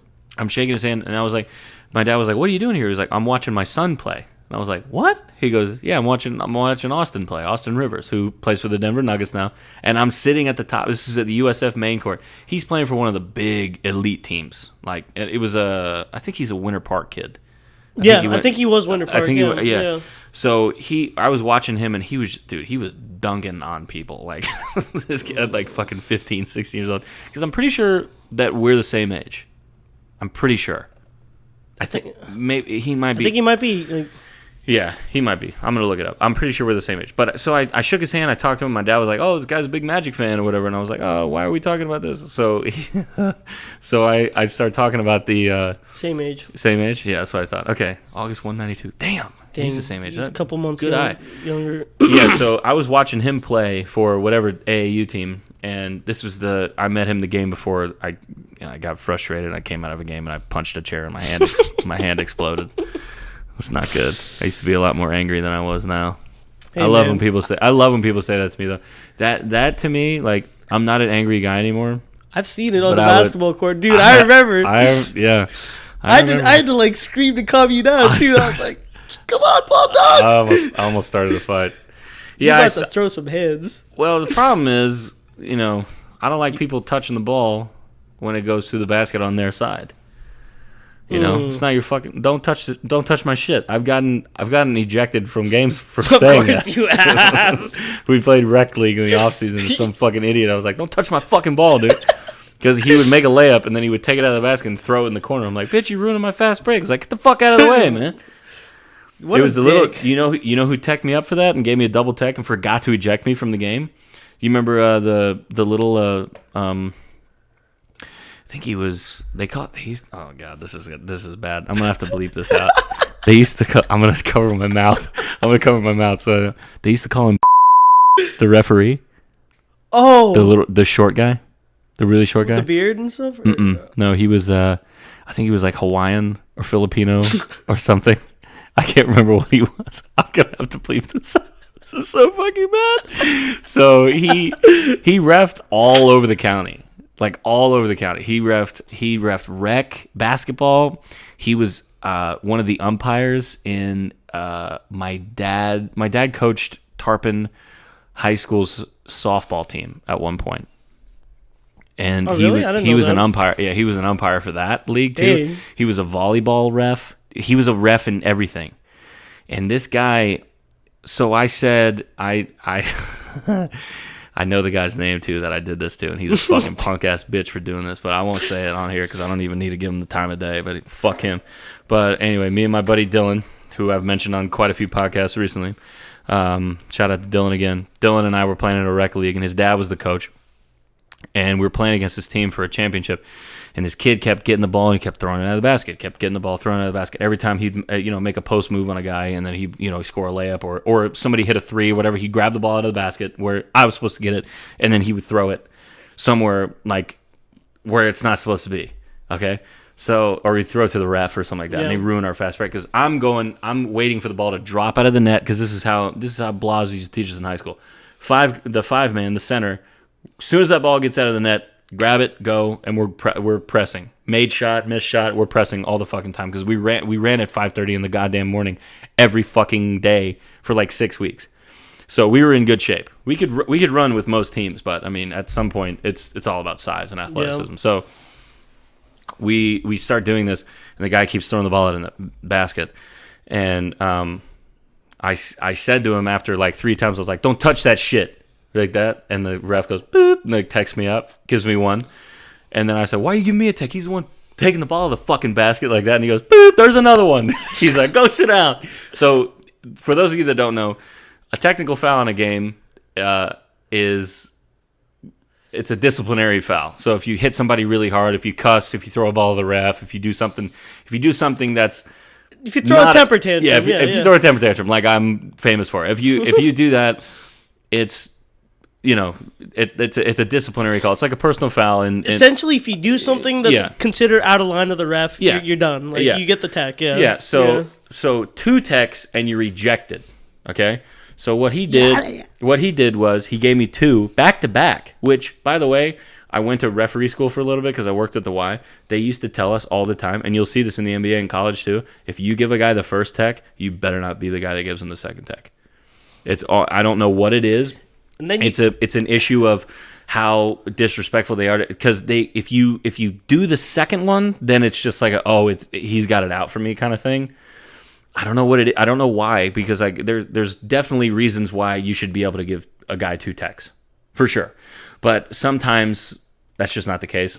And so 2 techs is an ejection, but we're playing in a rec league. This is our off season kind of we're getting as many people from the East Lake team that we can, a few guys that lived in the area that wanted to play that were in the age group, and so he gives me 2 texts and he goes, sit down. And Steve, his dad, is sitting next to me, and I talked to his dad and I was like, can I go back in the game? He goes, I don't think he knew that you're supposed to get tossed, so you can check back into the game if you want. So this fucking idiot didn't toss me out of the game, so I go back in the game 5 minutes later, and the other coach is like, what the fuck is he doing in the game? So I'm in the game, and it's, we lost anyway, but it doesn't matter because he forgot to toss me out of the game. He forgot to eject me. I'm gonna have to cut that story down because that is I forgot how bad that was. Okay, all right. Okay, we're gonna do the last question. Okay. And since in honor of this still being the Scratch Track podcast, even though we're doing the sports episode and we're not doing the the vinyl theme and the music theme, a Scratch Track, as we discussed before the mics heated up again, it's essentially something that you have as like a frame of reference, so you know what to do, what not to do, things like that. So if there was a Scratch Track that you had for each of your major teams, and we're going to go down the line here, if the Bucks had a Scratch Track, what would their Scratch Track be to you? Because I have one for each of my teams. I thought about this today. I have a few. Obviously, the Magic, which we didn't really even talk about the Magic that much. No, we really didn't. But we'll get into this for here for sure, because I got a lot to fucking talk about with this. So with the Bucks, I would probably say not giving Tony Dungy more of a fair shake. Honestly, that's a good one, man. I didn't even think about. If I'm going that far into time, because what is John Gruden worthy of trusting at that point? Yeah. Hey, you want us a ship, dog? Yeah, but there's people like my brother that's always gonna say, "Oh, there's an asterisk. He knew all the plays and stuff. No, it there's doesn't not even really matter." There's not an asterisk. There's an asterisk on Houston's championship. There's an asterisk on Barry Bonds' hit record or home run record. There's not an asterisk on a championship when everybody followed the rules. Exactly. It's just a different situation. Yeah. We didn't cheat. We didn't do anything differently. We just got a little lucky. We fucked over a coach that was one of the best guys in the community that we've ever had. Yeah. He was the nicest dude in the fucking world.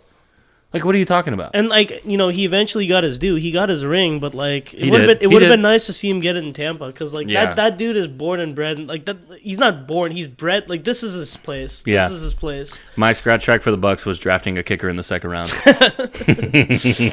What's or up, drafting Robbie? a kicker, period. Jesus Christ, because they never learned from their lesson, because they drafted another kicker. Listen, silver lining about Aguayo, okay? He's probably going to be selling insurance soon. Those companies, they play a lot of co-ed kickball. Maybe he'll be the golden boot for that team. Who knows? Maybe he'll be the answer. Maybe he's doing nothing with his life because he didn't do anything in the league either. So. What do you think about the Bolts? What's the Bolts Scratch Track? They honestly one of the best run sports franchises in all of sports. Not just hockey. They've been voted. Best stadium, best management. Okay. Vinnick is probably one of the best guys that's tied to the community here. I think, in my opinion, I've never heard any really bad stories about him or complaints. But sorry if if there's something I don't know. The Bolts have been a well-oiled machine, ever since they won the cup in 2004 initially, and then Jasmine's family are huge Bolts fans, by the way, which is super dope. Awesome. Yeah. And we've had a few good runs here and there, and then a lot. Yeah. No, leading up to I think it was going into high school, like from like 2004 to like it was probably like 2011. Yeah, 'cause we weren't that great. We won in 04, was that right? Yeah, we won in 04, and then I remember it was our senior year. We went to the conference finals. Yes. We lost Game 7 to Boston. We watched that game together. Yeah. At Finno's. Yeah, at Finnocaro's. Yeah. We'll have to bleep that out too. Just in case, but yeah, we watched that together. I remember that. Yeah. Yeah. And A lot of people that we still know to this day were there at that game. I remember he was the only fucking Bruins fan in that whole house. Yeah. So and he hosted the party. Yeah, so he was did. like, "What's up, motherfucker?" Yeah. It was brutal. Well, I know he's a big Bucks fan now because Tom came to our town. No, of course he is. Of course he is. What's up, Steven? No, but like, I would think that like, if we win that game, that would change some things too. Oh, absolutely. Because I think the Bruins ended up beating the Canucks in 7 games. Oh, that's okay. Hi. How you doing? Yeah, the Bruins end up beating the Canucks in 7 games, and like if we win that game, it's 1-0. Like, we'll be all right. God, that was not me. That was the dog. Actually, that was Jasmine. Jasmine. Why just?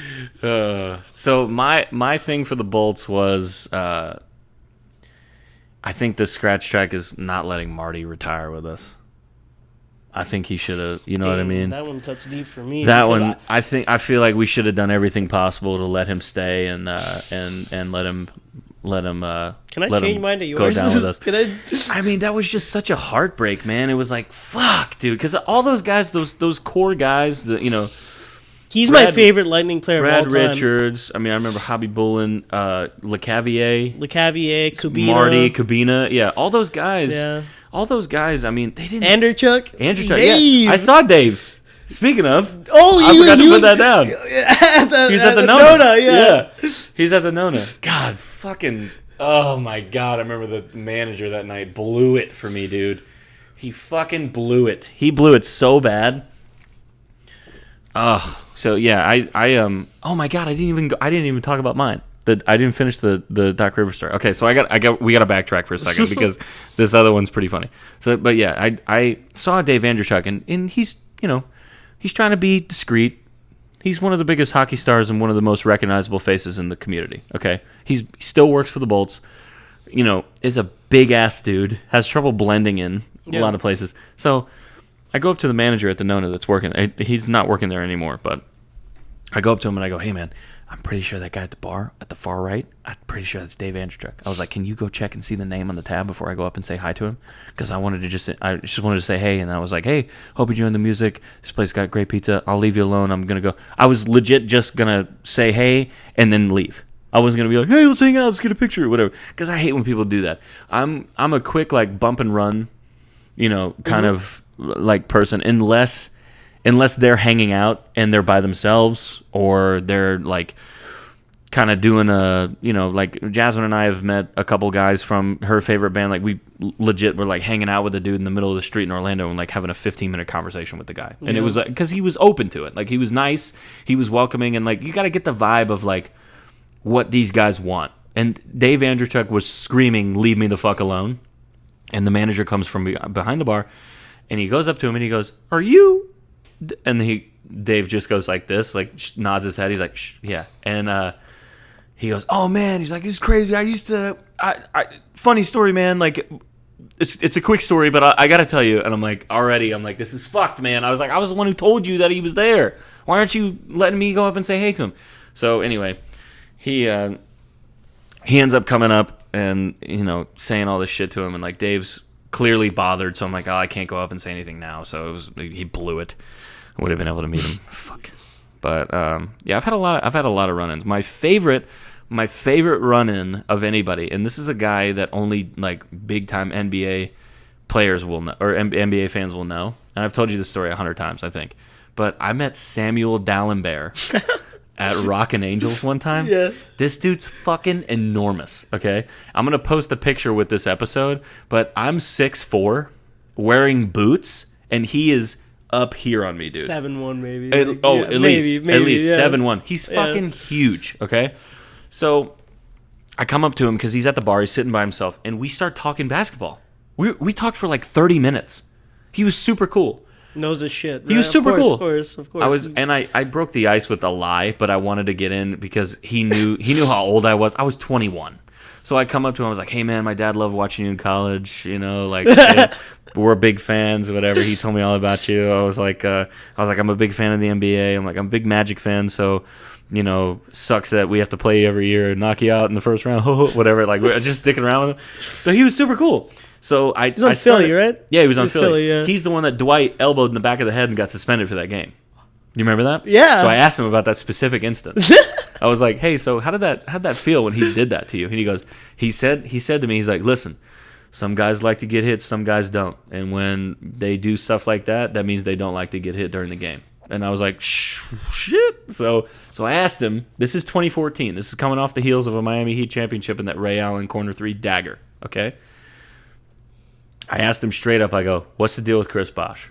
Is he soft or what?" Or what? And he looks at me and says the same thing that he said about Dwight Howard. He goes, "Listen, some guys like getting hit during the game, some guys don't." I was like, let me guess which one he is.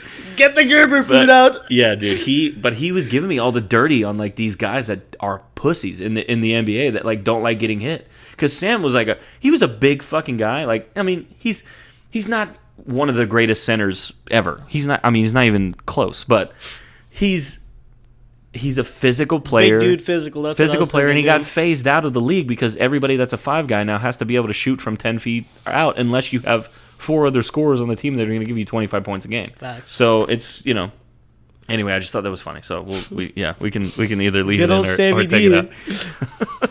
Yeah. Okay. So my Tampa Bay Rays scratch track, even though the Bucks one's relatively recent, the Bolts one's not as recent, but I will tell you, the Rays scratch track, and if this mine's the same as yours. If probably. this isn't their fucking scratch track, they're fucked up in the head. But 100%. You let fucking Blake Snow play that shit out. 100%. Always. 100%. Stop playing the analytics. Sit on your ass and watch this guy cook. This dude, I've told this story so many times. I was over at my friend Colby's house watching this game, and we still reference it to this day. I'm like, I've never seen a pitcher on the Rays or in general. I've never seen a guy so locked in and bringing his greatest stuff in a game where this is it for you if you don't pull this off. Yeah. He gives up one solid hit, and it's like, oh, it's time. Yeah. And then Tim Kirkjian comes out like, are we even watching the game anymore? Are we watching the game? I know. It's like, we're not, Tim. And shout out to the biggest Rays fan I know, Kevin. Because I know your boy Kevin Cash did you dirty there. Kevin, you deserve this one. Fuck that. Bullshit. Yeah, it was, I mean, who knows? Listen, the odds were stacked against us going up against a team like the Dodgers in the beginning. But, look, the fact that you don't even let him see that through is just so fucked up, dude. I mean, you got it. And he won the Coach of the Year. I mean, I get it. I get the, We all know what should have been done in the moment, and like everybody does. Everybody does. Not a single person. Not even a single people that coach. don't even understand baseball in the moment. Not a you got to give it to the hot hand. Yeah, exactly. Always. Yes. Always. Dude, it's. I mean. And like you saw the look on his face when they freaking. He fucking jumped around. He was like, "Are you fucking kidding me?" He was pissed, and he had every right to be. It wasn't right. Like. And we could speculate all about like what could have been if things happen, and like that's a big what if as a Tampa Bay fan for us. It absolutely is, and that's gonna like end up like shaping how that team goes for us. Oh. If we end up seeing them down the road, and like dude, we're never. Well, I knew from that moment on that we were gonna have to pick between Snell and Cash, and I knew what we were gonna do. We let everybody walk. We let everybody that's worth a shit walk on this team. For one Manager of the Year award. I met Kevin Kiermaier at Yard of Ale one time. Oh yeah, you told me about that. Was it Yard of Ale or was it McDinn's? Which is the one with the tree? McDinn's. You met him at McDinn's. Oh, I met him at McDinn's, and he was dating somebody that like was connected to our group or whatever. And he comes up to me, he's like, "Hey, I'm Kevin." I was like, "I know those eyes, baby." I was like, "You don't have to fool me." I was like, "I know who you are," and. I was like, let me get you a drink. Me being a fucking idiot. I was like, let me buy you a drink. So I could just say that I did. And I go and I get him something. I was like, what do you want, man? He goes, just something like a Miller Lite. I was like, dude, You can fucking buy this whole bar around right now. You're getting a Miller Lite. He's like something else. He's being humble. He's like, Yeah. you know what? I don't want this random kid off the street to buy me a beer. My other scratch track for the Rays would be allowing BJ Upton to even put a jersey on this fucking team. He's my least favorite. He's my least favorite player of all my teams that I follow. Fuck that guy. Fuck him. He's the worst, dude. And you know what's funny? Like I have a connection. I used to have a connection to the Rays that I won't say, but those of you that know me, it's obvious. I used to get the inside scoop on some shit, okay? And all that Evan Longoria said to him that one time the ball went over his head is, that's not a triple. And then BJ goes, you know what? Let's fist fight about it in the dugout. That, I don't know, I just work here. That was another one that was good. He got thrown out by a fucking mile stealing a base. And I said it. I was like, geez, this guy's so fucking lazy or whatever at a game. And the guy turns, this old dude sitting in front of me, typical elderly Rays fan that's like, oh, this is great. I've just moved down here. I'm a huge fan of this. Shut the fuck up.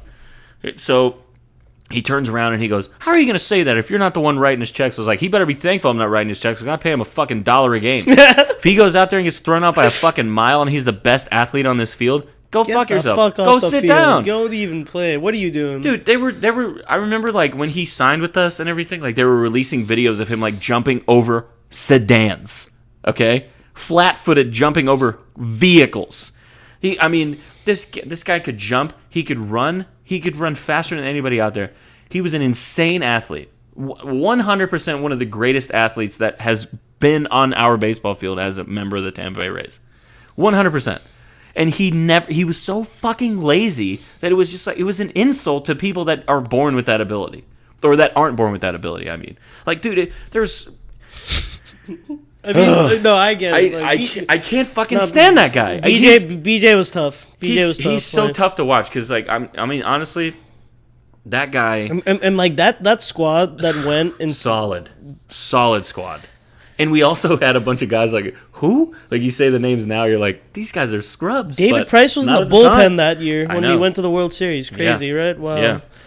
It's wild. Yeah. All right. We're going to close it out with my favorite topic. We're gonna spend some time here, aren't we? We are. We're gonna cut this down to make it one episode. But yeah, if you had to put it, Jesus Christ, this is gonna be a science. It's tough, man. Shit. And I love my boys. I love my Magic. And Jasmine even said recently, she goes, "You don't even like them anymore." I'm like, "No, I like them. I just want them to lose right now because the more we lose, the more balls we get in the lottery." Yeah. So,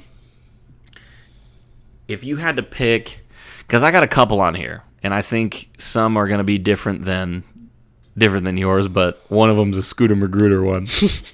We traded for Big Baby. That's one. Trading for Glenn Davis. It was Brandon Bass, right, or some shit? Yeah, it was Brandon. I love Brandon Bass, man. Brandon Bass was good. Brandon Bass, LSU kid. He was like Baby Shaq. They called him Baby Shaq. They were both LSU kids. Yeah. So both of them were Baby Shaqs, man. Yeah. One was just like freaking morbidly obese and didn't give a shit and just freaked out at some hotel because he didn't get like the freaking service he wanted. Dude, he started crying on the bench in a fucking game because he got taken out because Doc Rivers took him out. Kevin Garnett should have backhanded the shit out of you until you could 100%. God, you piece of shit. Okay, so for those of you that don't know, my favorite sports team of all time is the Orlando Magic, and they are tough. They're tough to watch, but I always give my boys a shot. I'm always looking at the realistic side of things, and a lot of people will say it's pessimism, but most of you haven't watched this team for 20 years, so I have, and I know where it leads to, but I'm a little bit more optimistic than him. I'll be honest with you. Yeah. So another thing, which is funny about the Magic, because we haven't really spent a lot of time on them in this episode. So let me just tell this quick story. So I bet Imran one time. I called him up before the season started. Imran's a big fan of Jonathan Isaac, as am I now, but at the time I was not. And Jonathan Isaac, FSU kid, real lengthy, very defensively sound guy. But Leonard Hamilton was, there was nowhere for him to excel in that program. Did he play with Dwayne Bacon? Was he on the same team as him? If they play together, that'd be a squad, right? I feel like they did. Did they? I don't know. I can't remember. I gotta see. But I don't think they went as far in the tournament as they did, so I No, don't think they they were didn't. together. They so- didn't. I'm not going to look it up right now Okay. because I'm going to get distracted from what I'm going to say. So I called up Imran before the season, and he's like, dude, Jonathan Isaac's going to have a breakout year. You remember this? Yeah. He's going to have a breakout Damn year. right I did. He's going to have a breakout year. This kid is special, which he is. He's a very special athlete. He might be one of the better defensive players that we've ever had on our team. And he's only played there for 2.5 years because he's been out so much. If he comes back healthy, I still think he's going to be a defensive player of the year, and I still think so. He could have won it this year. Yeah, he should have. He could have won it this year. Yeah. Or last year, I mean. Yeah. So I called him up and I said, your boy's not going to average more than 9.5 points a game, and you can put the fucking house on that. So I said, I told him that. I said, 9.5 is your line. If he scores more than 9.5 points a game, I will pay for a home or a stitched jersey of Jonathan Isaac, like a fresh, legit jersey, like the $100 ones. And I said, I'll pay for that jersey for you. If I win, I get to pick one that you pay for me. Actually, we just cashed in on this in October of 19. Yeah, we did. That was when Dixie shit all over the house. Yeah, it was that night. Wasn't it? Jesus Christ. So yeah, we went to a preseason game to see the Heat. Guess who won that one? Not us. Wasn't that the Yeah. day that FCW and Harrow were talking shit to each other? Yeah. Yeah, it was, yeah. Of course.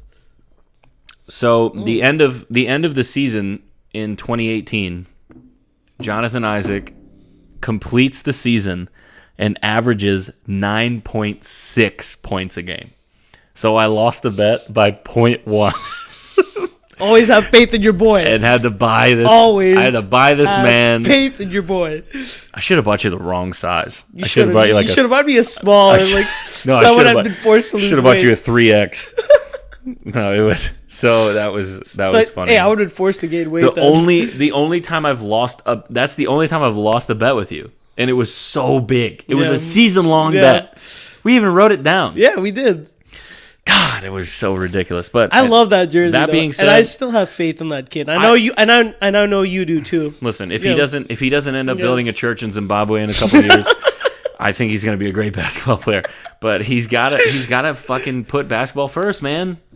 I mean, and also, he's been fucked. Was he set up like for success? Like, No. when he got hurt, no. No. They put him in too early. Like just They put him in too early, and they Yeah. left him in a game where we were up 30 points. That's when you let your guys leave. But isn't that when Dude. all these terrible injuries happen though? Think about it recently. Well, like, D Rose, it happened. D Rose, Jamal Murray, he was Jamal. up too. Like it's Yeah. fucked up. It's Yeah. not right. Like Take your boy out. I talked to a guy recently, and I was like, "What was the score to your softball game tonight?" He was like 38-6 or something like that. I'm like, "What the? Where's fuck?" the mercy rule? I was like, "Dude, is there a mercy rule? Can you imagine rounding third base and tweaking your ankle in an adult co-ed softball game? It's That's like 27-7. Yeah, get the like fuck it's outta not here. worth it, dude. No. That's why I don't play pickup ball anymore. I'm like, because these guys are out here for fucking blood. I'm out here for cardio, man. I just want to have some fun. No doubt, yeah. These kids are out here trying to get on the And1 mixtape bus. Skip to my loo. Yeah, they're out here trying to fucking do wild shit and like pulling jerseys Yeah. and like elbowing people in the. I'm like, dude, if you want to play that way, we can play that way, but I'm not about it. So, all right, we got to do a scratch track for the Orlando Magic, and these are gonna be. It's gonna be a lot, or we might even have to do just an episode on this. The Magic, right? Yeah. So I'll give you my list, and then you tell me if it's worthy of a top 3, because I have, I mean, a bunch. You have a bunch? Okay. I'm here for it. I'll start at the back. Okay. Because I think the one here, I think we could agree on it. The one scratch track that I have is not necessarily one moment, but it's drafting so poorly. I mean, we've drafted so fucking badly in the last 5 or 6 years. I mean, trades on draft night. We drafted DeMontis Sabonis. And then traded him We away. drafted for Serge Ibaka.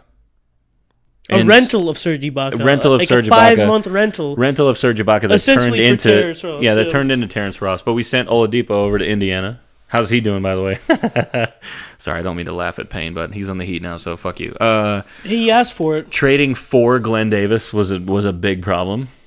Here. Huh? Trading Tobias Harris. Oh yeah, that was big. Well, that's Brandon Jennings, I have that. Silva. Yeah. I have that here. Yeah. All of our misses on potential All Stars. With, we could have kept JJ for longer. We could have kept Oladipo for a little bit to have him develop, and we could have kept a fucking coach around that wanted to put him in a right position. We could have kept Tobias Harris. We could have seen the Dwight Howard situation through a little bit better if we had better management, but it was just... exactly. It's the coach and the management, because the coach was the problem at one point, and then the management It's a was sensitivity the problem, issue. What's his face? Otis Smith. Scott Skiles wasn't... Skiles, yeah. Scott Skiles wasn't bad for a year, and then it was Rob Hennigan that fucked with the team. We won our most games under Scott Skiles in, 5 years. Honestly, that team that Scott Skiles had, if Steve Clifford had that team, that's probably a 50-win team. I'm not fucking joking around. Yeah, it's pretty... He won 37-38 with that team. Steve Clifford's a better coach than them. 100%. And then you got Tobias, you got Vooch, you got Oladipo. That's 3 All-Stars right there. Yeah. I don't think Oladipo's an All-Star anymore. I think he's washed now because he picked the Devil to play with. The Devils. Yeah. All right, so here's the two that I think are the biggest scratch tracks if they could be done again. Number one, and I'll just say his name. We can say it on the count of 3. 1, 2, 3. Rob Hennigan. Mm-hmm. Rob fucking Hennigan. Fuck that guy. I hope his kids don't learn how to read. I hope he never gets a job as a GM again. I hope. Oh wait, OKC gave him a job again. Dude, fuck him. Because they're like, you know what? Fuck him. He played with our team like we were a fucking NBA 2K franchise. He fucked around so bad with this fucking team. He did a worse job than Otis Smith. And Otis Smith... And we despised Otis Smith. Otis Smith built a stadium for Dwight Howard and then said, nah, we're going to trade you for scrubs. The only guy left is Vooch. The only fucking guy left from that trade is Vooch. And now he's gone. It's crazy that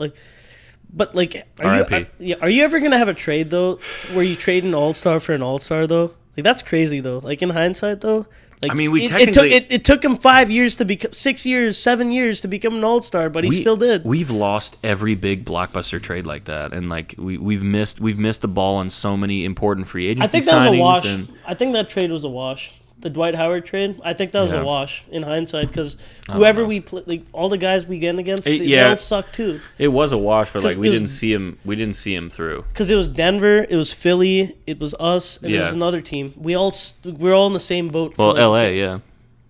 Who the fuck's LA? They suck too. Yeah, they need LeBron to win. I know. That's what it came down to. Yeah. So Rob Hannigan is one because he just made so many stupid moves. I mean, you talk about drafting Mario Hezonja when we needed somebody else in a draft that was stacked. Trading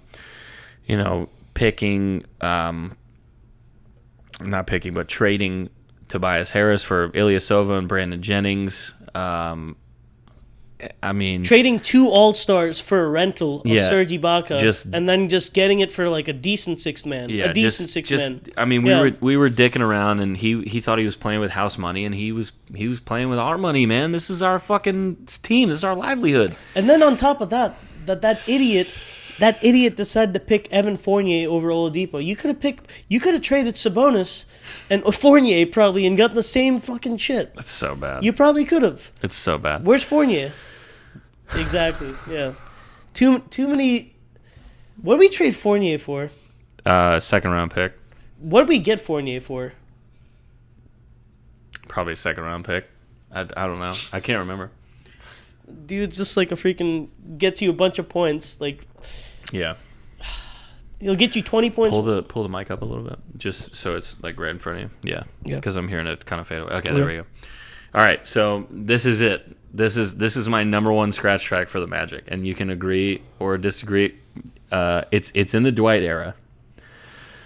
I think the thing that I think that both of these guys wish would have ended differently was Dwight crashing the Stan Van Gundy interview. I think that's a pretty legitimate scratch track for them. What do you think about that? Do you remember that Of moment? course I do. Like it was yesterday. Like It was so uncomfortable. like That might have been one of the most uncomfortable moments I've ever seen in Magic history. Yeah. I mean, it was so bad. They were like, "Hey, what's the deal? What's going on with Dwight?" And then he just comes in, Yeah, puts yeah. his arm around him, and was like, "Oh, I love Stan. Stan's the man. What are you talking about?" I'm like, and then like "No." hey, people don't forget what happened a few minutes before. Stan was talking about, he's like, oh yeah, Dwight and management were talking, and like they Yeah. said he didn't want me here anymore. Yep. And then about 3 minutes later, Dwight Howard comes and tries to play like, hey, everything good, buddy. Like, wow, like It's crazy. so if that moment doesn't happen, like there's still tension with the team, but it's internal. So is the internal tension better, or is it like better like if it's like aired out for the world to see? Because that's what it boils down to. I think in terms of your number one all-star and your head coach, first of all, your head coach doesn't need to be airing what's going on upstairs to the media ever. And I'm gonna be honest with you. The more I see of Stan Van right now with the Pelicans, the more I see Makes me sick. he's not good. No, he makes me Like sick. no, he's a douche. The ESPN wouldn't hire him because he's too emotional. Like, he's too opinionated. He can't stay level. And his fucking brother's on there, and his brother's opinionated too. So that's saying something. Like So I don't think it's smart for Yeah. that to happen. And also, I don't think that your all-star should be coming up having to vouch for his love of you and appreciation of you to the media in the middle of a press conference. That, I mean, the Magic were going through a series of just missed. It was just miss after miss after miss. It was a season of turmoil, man. Like we all knew that he was gonna leave. Everybody knew he was gonna leave. But the fact that Otis was like, "We talked, Dwight's gonna stay." We're like, "Cool, this is great. All right, who's gonna come in and build?" And then it's confirmed, Dwight's leaving. you want to know the first Magic Like, game that I what? ever went to? It's back and forth and back and forth. It's like, what the fuck, dude? Did you ever see Dwight live, by the way? Yeah, I did. I never did. The first Magic game that I never ever did. saw was like the game that he said he was like, I'm gonna stay, I'm gonna opt in or something like Fuck that. you, dude. And it was against Brooklyn. It was like when Darren Williams first came to that team. Darren Williams. Yeah, he wasn't playing that game. I saw him on That's the bench. crazy. I saw him on the bench, and it was when they had their core four. It was like Brooke Lopez, Dang. Gerald Wallace, Yeah. Darren Williams, Crash. and Joe Johnson. ISO Yeah, Joe, yeah, baby. Yeah. That's a squad. Yeah. I always used to tell people this about Darren Williams. So you know what's funny about Darren Williams? When I was in my freshman and sophomore year of college, everybody would look at the TV and they'd be like, "Dude, he's so fucking small, dude. What's his deal? Why is Darren Williams so small?" I said to them, I'm like, Darren Williams is my size He's not small at all. at the dude. time. I but he's always thought he was big. but he's the smallest guy out there Yeah. at times. But he was like 6'3", 6'4". He was big. He's 6'3", 230. Yeah, he was big. And He was a big they'd be point like, guard. he's so tiny out there. Like, No. because when you go into the paint, he'd be relatively Dude, smaller he than would everybody tower else. over Chris Paul. Oh He- yeah, he yeah. would Well, tower Chris over- Paul's barely 6 feet, but yeah, I wish we could see prime Darren Williams versus Steph. That would have been savage. That'd be cool. That would have been really I like good. Darren Williams a lot. I man. did too. Him like, with Boozer and Kirilenko and Mehmet Okur in Utah. I like that team. That Jazz team was solid, dude. Darren Williams went to Brooklyn. His career ended. Like Yeah, he it was. was brutal. I liked him a lot too. A lot of people's He was careers good. end in Brooklyn. KD, looking at you, big guy. KD, Kyrie, No, yeah. James Harden. Watch out, bitch. You're done. Bums. Yeah, Get the dude. fuck out of here. It's crazy, man. Me and my brother were talking about this. Like, there's not going to be a 1 or 2 seed that survives the first round. No. No, I don't think so.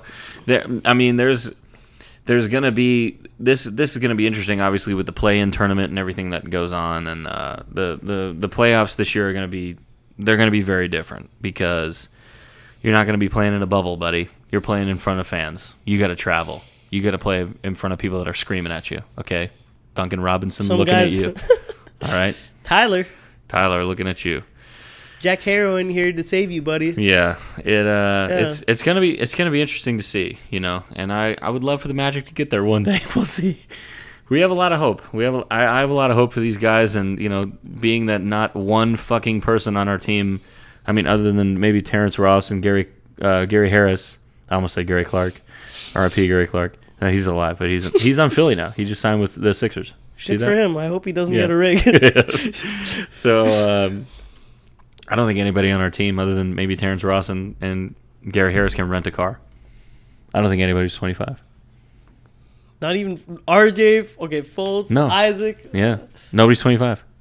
Kids. They're babies. Mo. Mo Wendell. is All babies. Oh 22. my goodness. Yeah, they're 22.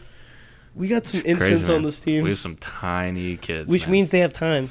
We have a lot of time. We have a lot of time. We have a lot of time Which to means get better. this fucking cycle's starting over for us again.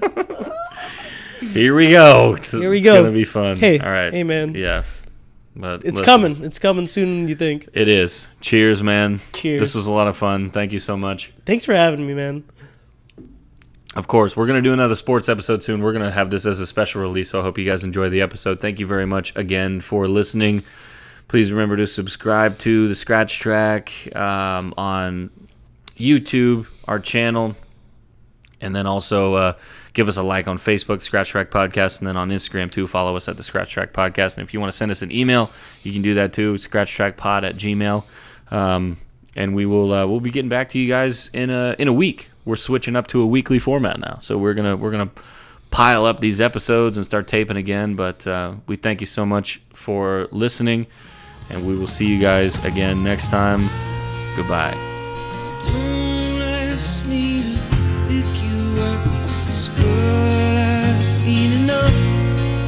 Like a captain to your sinking ship. Girl, you're